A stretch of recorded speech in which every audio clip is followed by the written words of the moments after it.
Bine v-am găsit! Astăzi vreau să fac un videoclip despre frunzele de viță de vie, să vedem la ce sunt bune și cum le pregătim.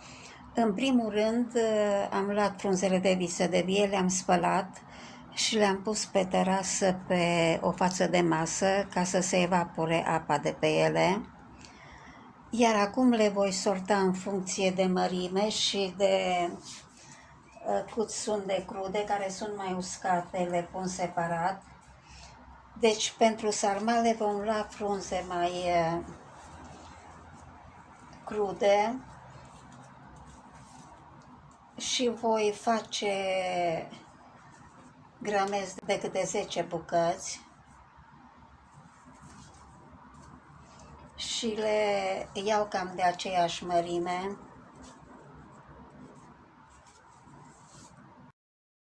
Continuu până când termin de sortat toate frunzele. De vie se pot folosi pentru mai multe scopuri. În primul rând la sarmale. Eu pentru sarmale le conserv în două moduri. Am un video în care am făcut prin opărire, am opărit frunzele și le-am pus în congelator. O a doua variantă care se practică este prin înfășurarea lor și păstrarea în vase închise.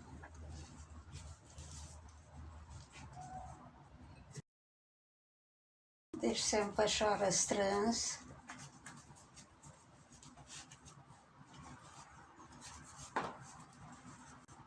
Și se clădesc cât mai compact în borcan. Procedez la fel cu toate grămezile, deci am făcut grupuri de câte 10 frunze. Continuu până când termin de înfășurat toate frunzele. Într-un borcan au intrat 200 de bucăți. Pun deasupra câteva frunze de vișin, pe care eu în general le folosesc la toate conservele, pentru că au substanțe în compoziție care au proprietăți antibacteriene, antifungice, pe lângă alte proprietăți. Închid borcanul.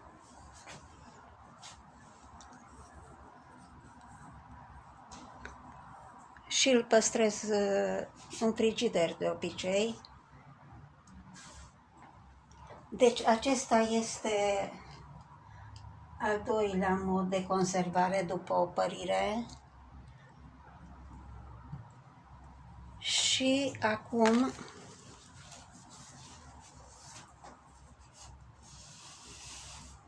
am oprit niște frunze pe care le voi tăia și am să le folosesc în supe ciorbe.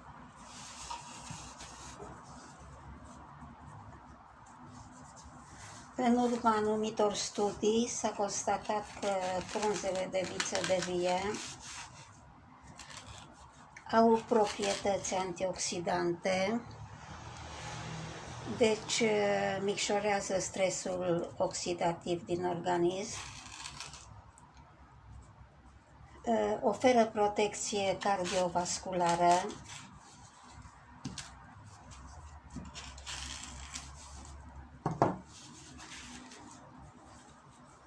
ar susține sănătatea creierului,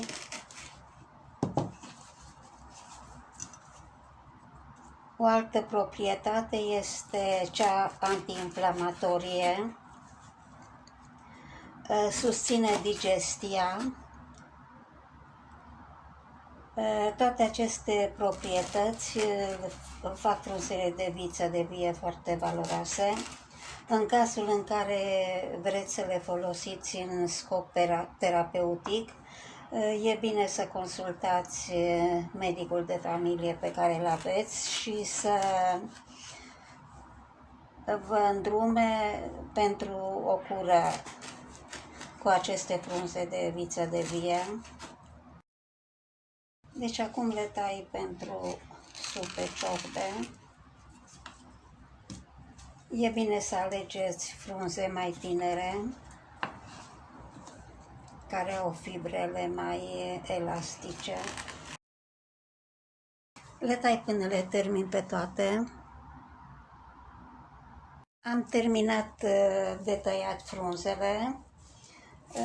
Cele mai tinere le-am tăiat pentru supe ciorbe, iar cele mai mature pentru a le usca și să le folosesc la ceai. Acum cele pentru ciorbe le pun în pungi. De obicei în pungi de 1 litru, pentru că nu pun foarte multe într-una.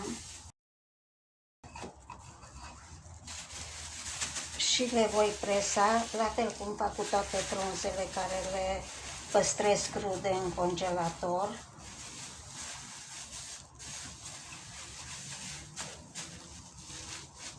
Se pot presa cu pumnul sau și mai bine cu ciocanul de șnițele și vor ocupa un loc destul de puțin.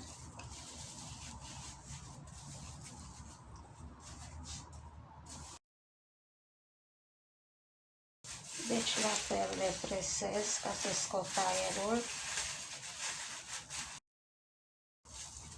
Eu toate frunzele care le păstrez crude, le procedez la fel cu ele.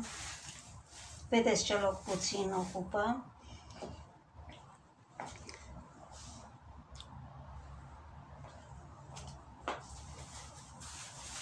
Se reduce volumul foarte mult. Frunzele pentru ceai le voi lăsa până se usucă, după care le pun în cutii de carton și le păstrez la loc uscat. Deci să recapitulăm ce putem face din frunzele de viță de vie.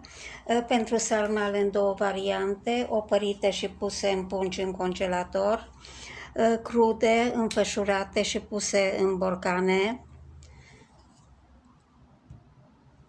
tăiate fâșii pentru supe ciorbe sau pentru ceai cele mai mature.